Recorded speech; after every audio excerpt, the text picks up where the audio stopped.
Kun läheinen kuolee, surun keskellä on paljon käytännön asioita hoidettavana. Yksi niistä on perunkirjoitus. Tällä videolla kerrotaan, mikä on siihen tarvittava sukuselvitys sekä kenestä ja mistä se tilataan. Sukuselvitys on yksi tai useampi todistus henkilön perhesuhteista. Todistuksiin merkitään henkilön lapset ja aviopuolisot tai vanhemmat ja sisarukset. Sukuselvitystä kutsutaan myös virkatodistukseksi. Sukuselvityksiä tarvitaan perunkirjoitukseen, jotta saadaan selville vainajan perilliset. Perunkirjoitukseen tarvitaan aina sukuselvitys vainajasta. Todistuksissa täytyy olla tiedot vainajan perhesuhteista 15-vuotiaasta kuolin hetkeen asti. Joskus perunkirjoitukseen tarvitaan myös muista henkilöistä sukuselvitys. Esimerkiksi jos vainajan aikuinen lapsi on kuollut ennen häntä, tarvitaan kuolleesta lapsesta sukuselvitys. Tai jos lapsettoman vainajan vanhempi on kuollut ennen häntä, tarvitaan kuolleesta vanhemmasta sukuselvitys. Sukuselvitys tarvitaan myös perillisestä, joka luopuu perinnöstä. Perillisestä riittää yleensä tieto, että hän elää. Se ilmenee usein sukuselvitystä varten hankituista todistuksista. Tilaa siis aina ensin sukuselvitys. Tilaa sen jälkeen elossaolotodistus perillisestä vain, jos elossaoloa ei ole merkitty sukuselvitykseen. Sukuselvitysten todistuksia täytyy usein tilata monesta paikasta, eli eri rekisterien tiedoista. Sukuselvitys tilataan Digi- ja väestötietovirastosta henkilöstä, joka ei ole koskaan kuulunut evankelis-luterilaiseen tai ortodoksiseen kirkkoon tai on kuulunut välillä kirkkoon ja välillä ei, ja henkilöstä, joka on kuulunut johonkin rekisteröityyn uskonnolliseen yhdyskuntaan.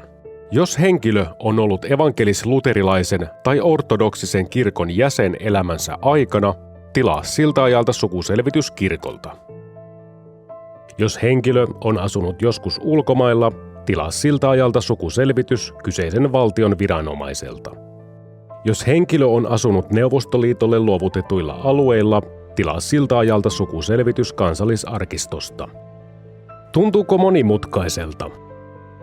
Ei hätää. Tutustutaan seuraavaksi sukuselvityksen tilaamiseen käytännön esimerkin kautta. Matti Meikäläinen menehtyi elettyään monivaiheisen elämän. Hän syntyi ja opiskeli Kotkassa. Valmistumisen jälkeen hän asui ja työskenteli muutaman vuoden Ruotsissa.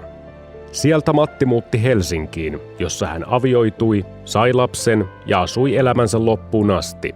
Matti oli koko ikänsä evankelis-luterilaisen kirkon jäsen. Matin lapsi luopuu perinnöstä. Hän ei ole koskaan ollut kirkon jäsen.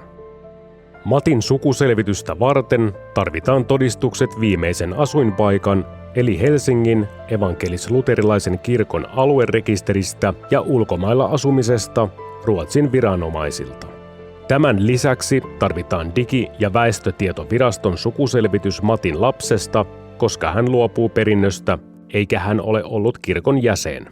Sinun kannattaa muistaa ainakin nämä asiat. Sukuselvitys ei useinkaan ole vain yksi todistus, vaan koostuu useasta eri rekistereiden todistuksesta. Tarvittaviin todistuksiin vaikuttavat muun muassa vainajan syntymävuosi, asuinpaikka ja mahdollinen kirkon jäsenyys. Vainajan lisäksi voidaan tarvita todistuksia myös muista kuolleista tai elossa olevista henkilöistä. Perunkirjoituksen järjestämisessä ja todistusten tilaamisessa sinua auttavat perintöoikeuden asiantuntijat, joita on esimerkiksi pankeissa sekä asianajo- ja lakitoimistoissa.